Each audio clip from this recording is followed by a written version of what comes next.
tidak akan makan tumbuhan. Begitulah. Masing-masing dia akan makan sendiri-sendiri yang halal bagi dia. Kalau burung itu makan yang halalnya apa? Ya biji-bijian. Kalau rumput gak halal bagi dia, haram bagi dia, gak makan dia. Allah sudah kasih semua porsinya masing-masing, makanya dia tidak pernah sakit, dia sehat selalu. Dengan pola makan dan pilihan dia, binatang itu sehat semuanya. Binatang itu hidup dengan benar.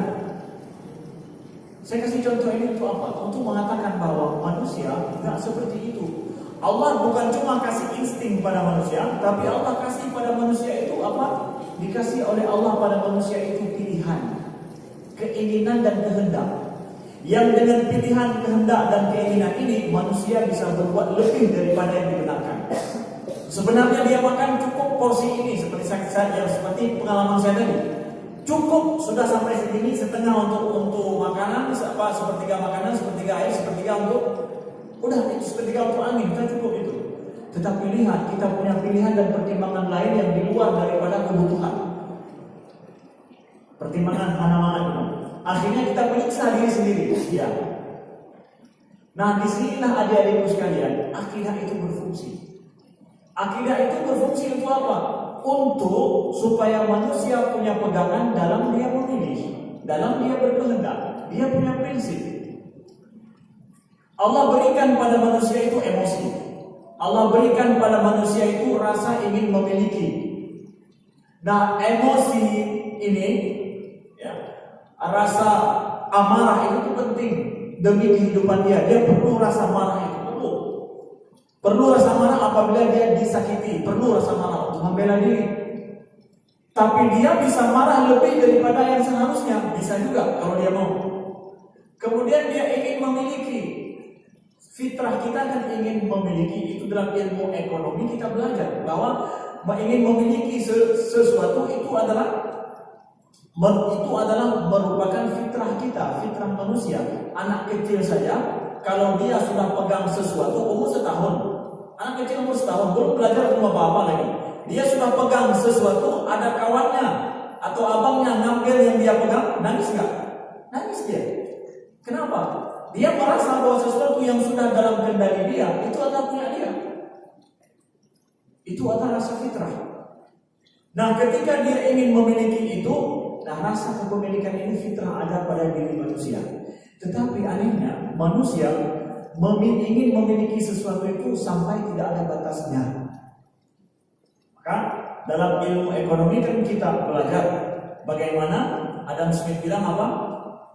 Pengeluaran atau modal sekecil-kecilnya untuk sebesar-besarnya. Itulah namanya ekonomi yang paling bagus, trik ekonomi yang paling bagus. Nah, sekarang meraup untung, berapa harus kita raup untung itu dalam hidup? Tidak ada batasnya. No limit daripada profit. Kita buat perusahaan besar berapa harus kita raup untung? Pokoknya tidak ada batas dari untung, sebanyak-banyaknya. Rasa kepemilikan, tamak dan greediness itu memang ada pada diri manusia. Dan ternyata rasa kepemilikan ini kalau dia tidak ada akidah yang mengatur dia, maka manusia akan menjadi betul-betul greedy. Ada ya teori greedy dalam ilmu ekonomi. Itu betul-betul tidak ada batas. Dan itu akan merusak. Kenapa? Akan menjadikan penyimpangan dalam kehidupan sosial. Yang kaya makin kaya, yang miskin makin miskin. Tapi pada saat saya membatasi kepemilikan saya, dalam kepemilikan saya ada hak orang lain, bukan hak saya 100%, maka di situ akan terjadinya keadilan. Dan itu nggak ada dalam ekonomi kapitalis. Bahwa yang punya saya adalah hak saya 100%, nggak ada hak orang lain di situ. Beda dengan Islam. Kalau Islam punya saya, bukan punya saya, itu milik Allah, dititipkan oleh Allah kepada saya. Nah, ini bagian daripada akidah. Sampai di sini apa yang ingin saya tekankan adik-adikku sekalian, bahwa kalau Allah ciptakan insting pada manusia, Allah ciptakan insting pada hewan juga. Insting pada hewan stabil, sehat. Tapi insting dan fitrah dan naluri pada manusia itu dia kalau diserahkan begitu saja pada manusia, dia akan membinasakan manusia itu sendiri. Rasa kepemilikan itu adalah fitrah manusia, insting daripada manusia, tetapi kalau dia tidak diatur maka akan merusak manusia itu sendiri. Maka dengan demikian perlu apa? Disinilah perlu kepada yang mengontrol manusia, amarah dia, rasa ingin memiliki, rasa membenci. Membenci itu penting. Kalau enggak memiliki rasa benci, maka Anda tidak baik, tidak normal. Tapi benci pada apa? Benci pada sesuatu yang harus dibenci. Jangan orang lagi senyum-senyum kita membenci, kita ternak dia, ternak kita maki dia. Kenapa? Saya lagi belajar membenci. Tidak boleh. Benci pada yang harus kita membenci. Rasulullah SAW membenci siapa? Membenci orang-orang berbuat maksiat. Rasulullah marah, ada marah. Tapi katanya Nabi tidak menyuruh kita marah. Disuruh marah pada apa? Pada saat orang berbuat maksiat atau tidak mau mengikuti hukum Allah, marah.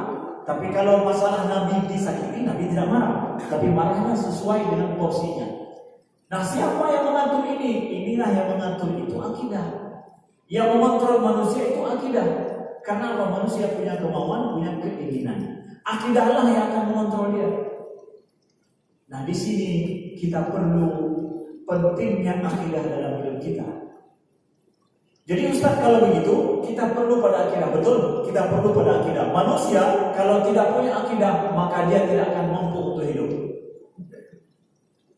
Cuma sekarang akidah yang mana yang akan kita anut dalam hidup kita?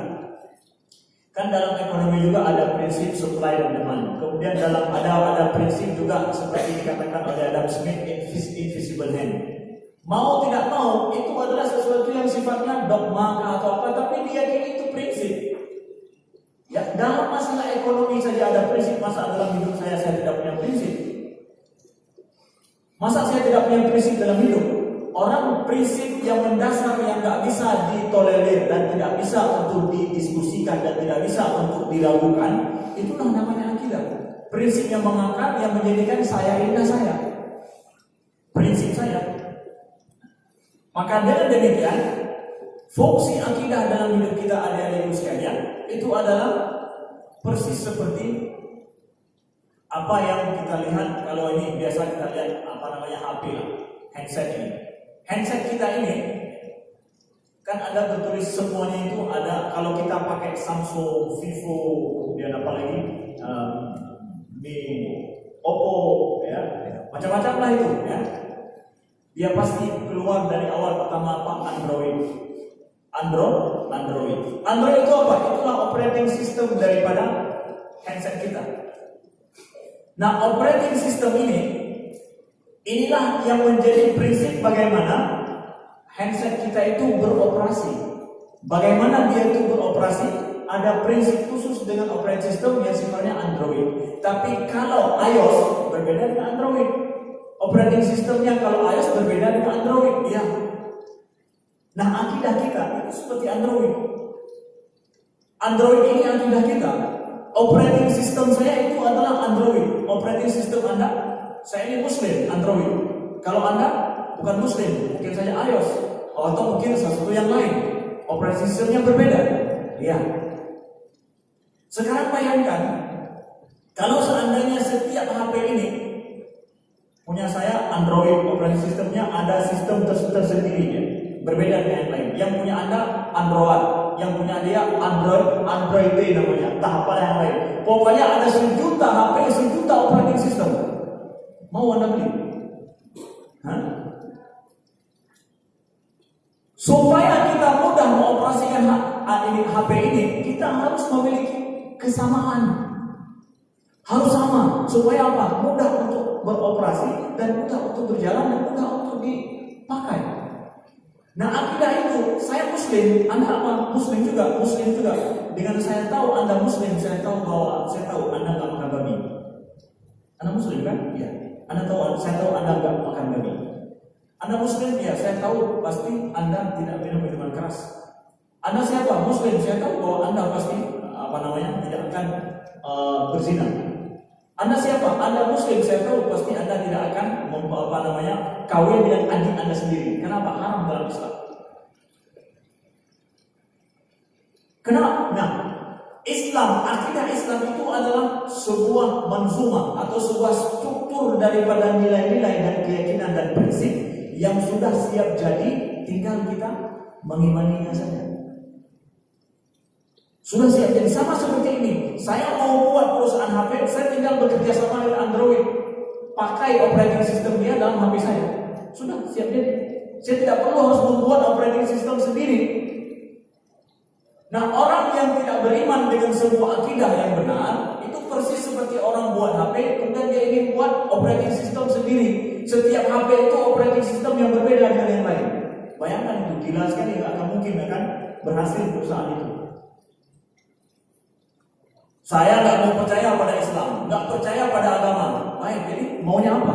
Saya punya keyakinan sendiri. Itu persis seperti orang bilang, saya buat perusahaan HP, setiap satu HP satu operating systemnya. Umum ya. Anda juga akan percaya pada agama, Anda tidak punya operating system dalam hidup.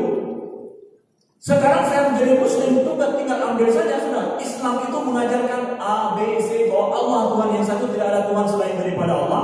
Kemudian ada di sana Nabi Muhammad yang diutus oleh Allah. Kemudian di sana ada Al-Quran yang menjadi petunjuk hidup, bahwa kemudian kami di dalam hidup tidak boleh menyekutukan Allah, bahwa di sana ada hari kiamat, kemudian ada kehidupan setelah mati, kemudian setelah itu semua amalan kita akan dihisab, orang yang baik akan dapat surga, kemudian yang jahat akan dapat neraka, yang kafir akan masuk dalam neraka. Bahwa kami diharamkan kepada kami babi, diharamkan makan anjing, diharamkan berjudi, diharamkan membunuh orang lain, diharamkan untuk makan riba, diharamkan terus begitu. Itu semua adalah merupakan kumpulan daripada prinsip yang saya tinggal mengamalkannya saja sudah. Tidak perlu saya harus cari-cari, tidak perlu harus membuat prinsip sendiri dalam hidup. Nah, dengan demikian kalau kita paham adik-adik sekalian yang seperti ini, maka orang yang tak punya agama itu adalah betul-betul orang gila dalam hidupnya. Maka Islam dengan akidah, struktur akidah yang sudah ada, itu bukanlah way of life. Kan sering kita dengar Islam itu adalah way apa? Way apa? Way of life. Artinya apa? Jangan percaya, Islam bukan way of life. Islam bukan way of life, tapi apa juga? The best way of life. Itu adalah way of life yang paling benar, paling baik. Kalau sekedar way of life, saya masih punya pilihan lain, terserah saya. Way of life saya adalah ini, Anda Muslim, saya lain. Enggak, kami orang Islam mengatakan bahwa the best way of life itulah Islam. Harus pakai the bestnya. Kalau way of life saya itu bukan Islam. Udah, menjadikan kehidupan kita mudah. Menjadikan kehidupan mudah sekali. Makanya siapa mau sekarang pinjam HP sebentar, dia bisa pakai HP kita. Kenapa? Saya tahu operating sistemnya Android. Saya juga punya Android. Ada kawan saya satu orang, dia sekarang pengusaha besar. Dia pergi ke Jawa Timur untuk membeli perusahaan semen yang sudah bangkrut, yang harganya triliunan. Lalu pergi ke sana, yang punyanya adalah orang Cina. Kemudian dia tahu bahwa kawan ini mau pergi beli. Cina ini yang punya ini ajak dia untuk pertama harus kenal dulu lah. Biasa orang-orang bisnis baru pertama jumpa bikin senang kawannya dulu karena ini akan buat transaksi atau ada pembicaraan bisnis besar. Masalah jual beli perusahaan semen. Diajak kawan ini, diajak jumpa di klub di Jakarta, di bar, yang di situ ada kehidupan malam. Ya. Kemudian kawan ini pergi jumpa sama Cina ini, yang mau jumpa di hotel, kemudian nanti akan pergi sama-sama berdua. Kawan ini pergi dia, pakai peci putih dia pergi. Kemudian pas jumpa sama Cina ini, kita akan pergi ke klub. Lalu kawan saya bilang apa? Kamu nggak lihat peci saya ini? Kamu tidak tahu siapa saya? Ajak saya ke masjid, di sana kita ngomong. Baru itu menyenangkan saya, bukan di klub. Cina ini salah dalam membaca siapa kolega dia yang akan dia berinteraksi. Saya Muslim tak hidup di klub. Bukan itu yang menyenangkan saya.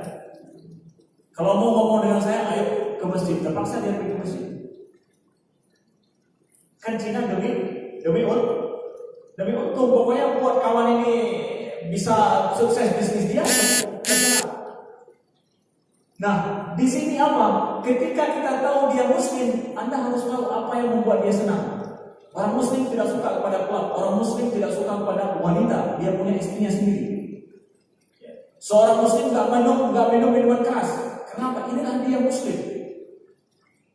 Dengan kata-kata Muslim terkuak rahasia siapa Anda sebenarnya. Jadi kata-kata Islam itu sendiri itulah sebenarnya adalah password bagi diri kita. Saya Muslim ya. Kalau Muslim atau Muslimah, saya tahu bahwa dia pasti nggak mau buka auratnya, tertutup auratnya. Kenapa? Muslimah, passwordnya sudah tahu terus. Kemudian kalau diajak berkencan, pasti tidak akan mungkin. Kenapa? Dia Muslimah. Sudah password Muslimah itu sudah membuka siapa rahasia dia. Nah, inilah dia akidah. Itulah pentingnya akidah dalam hidup. Sedangkan kalau misalkan kamu Islam, kamu agama kamu apa? Pokoknya saya nggak percaya pada agama. Jadi semuanya boleh saja. Tidak ada, kita tidak tahu siapa sebenarnya Anda, siapa sebenarnya kamu. Dia tidak punya password. Nah, itulah pentingnya akidah adik-adikku sekalian. Maka dengan adanya akidah ini menjadilah kehidupan kita mudah. Maka tinggal kita anut saja sudah selesai. Tidak perlu harus kita cari betulkah Tuhan ini ada atau tidak ya. Tuhan ini 1000 atau 1 ya. Tidak perlu lagi, sudah selesai urusan. Tinggal kita anut